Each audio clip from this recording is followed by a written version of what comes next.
Well, howdy there, partner, and welcome to a brand new country fried episode of the Metal Meltdown. I suggest you put on your best cowboy drip, because today we're talking about the latest full-length studio album from SpiritWorld entitled Helldorado. This is the third full-length studio album from this American metal crew, bringing hardcore, thrash metal, and death metal together, binding it all within kind of a Wild West cowboys and gunslingers kind of lyrical, visual aesthetic and motif. I feel like SpiritWorld is the yang to Wayfarer's yin. Like, Wayfarer also play around with Wild West cowboy-influenced metal, but they do so in a much more serious form and fashion. Like, they tell stories of the tragedy of the Wild West. They tell stories of how the West and the environment and its people were exploited by industries and by the government, whereas SpiritWorld is more like, look at us, we got cowboy drip, yee-haw, gunslingers, bam, bam, kaboom, bam, bam. I mean, that's not to say that SpiritWorld doesn't take things seriously. I think they do. They just do so in a different way, you know? And like, they're just objectively way more fun. Like, I was a huge fan of their previous album,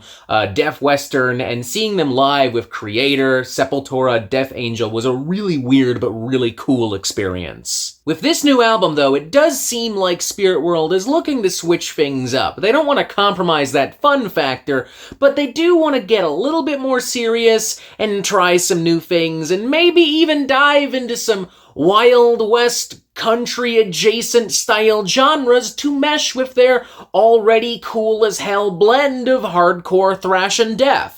What's fascinating, too, is that a lot of what happens on this record happens because Stu Folsom, the band's lead singer and lyricist, had a desire to go into more of an alt-country kind of territory. As he elaborates in conversation with Kerrang.com, the idea was originally to put out an alt-country album that would separate to this project, but there wasn't an appetite from our A&R or management, and I've never enjoyed situations where the people you're working with aren't totally on board. So it became about making a SpiritWorld record that was different but fit into that catalog. I wanted to open the door to everything that I desire musically so that people begin to have that faith in me, where even if they don't understand or agree with my vision, they will push for it. And that's interesting, don't get me wrong, but it does immediately present a couple of problems. This album is more or less a stepping stone, a placeholder for the album that Stu wanted to write, and if I'm being honest, you can kind of feel that all the way through. Like, the idea of alt-country and rockabilly and a variety of textures and dynamics that I would expect from an old Wild West cowboy movie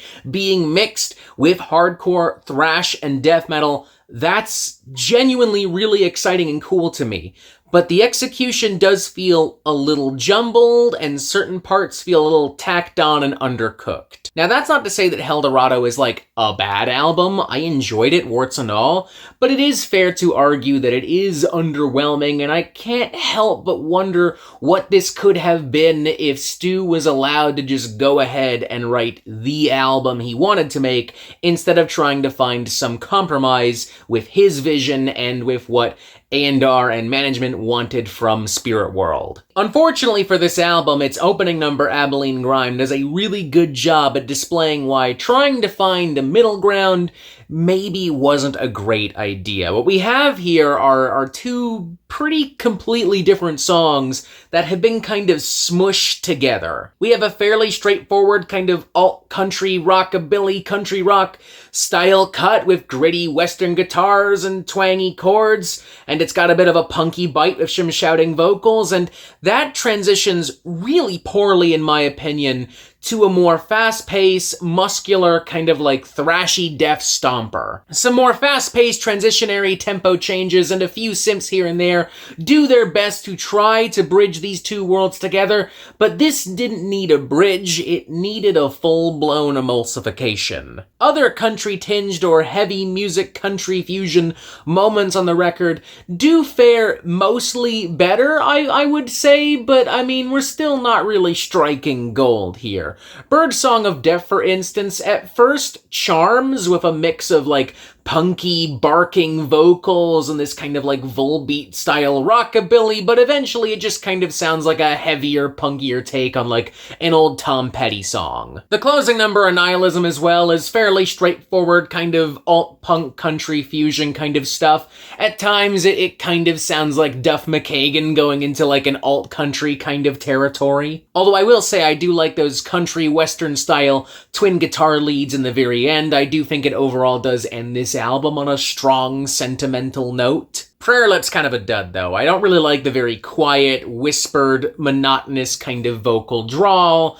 It kind of sounds like a spoken word kind of goth alt singer trying his hands at like a rustic campfire country ballad. I think the overall feel and flow and cohesion of the album suffers a little bit as a result of these cuts and where they're placed on the album. Like, you end up with like 3 or 4 genuinely pretty gnarly, brutal cuts filled with full-blown Slayer hate breed worship bullshit, and then you get thrown into like some country rockabilly type stuff, and the contrast is a little crazy, you know? It's like pressing shuffle on a Spotify playlist. Like, that's the vibe. Thankfully, though, when we are focusing on full-blown metal mania, and we do have all these Slayer hate breed worship riffs and such, Helldorado kinda kicks ass. No Vacancy in Heaven, for instance, pairs some crunchy triplet grooves and some tasty, hellish riffs together, bringing to mind a mix of like kind of like dark underground thrash from the 80s, a little bit of crossover, a little bit of like 90s metallic hardcore.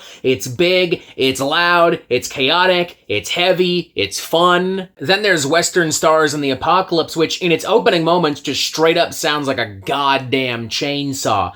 Towering walls of shredding, pounding, visceral, dirty, gritty riffs, transitioning nicely, too, into some nice head-banging metal rhythms. Then Stigmata Scars lays down some absolutely filthy fucking grooves with the help of creator-bassist Frederic Leclerc, and the appropriately titled Oblivion does a good job at kind of keeping you on your toes with a variety of different pounding, pummeling sections and rhythms, gristly bass licks, bloodthirsty screams, and spirited guitar licks and solos and pyrotechnics, with also contributions from Zach Blair of Rise Against and Skagasawa of Black Braid. Now, here and there are moments that are so big, so loud, so heavy that it creates what can only really be described as like a giant wall of scathing metallic noise, and it can be a little much, and I do feel the need to turn down the volume ever so slightly, just for a second.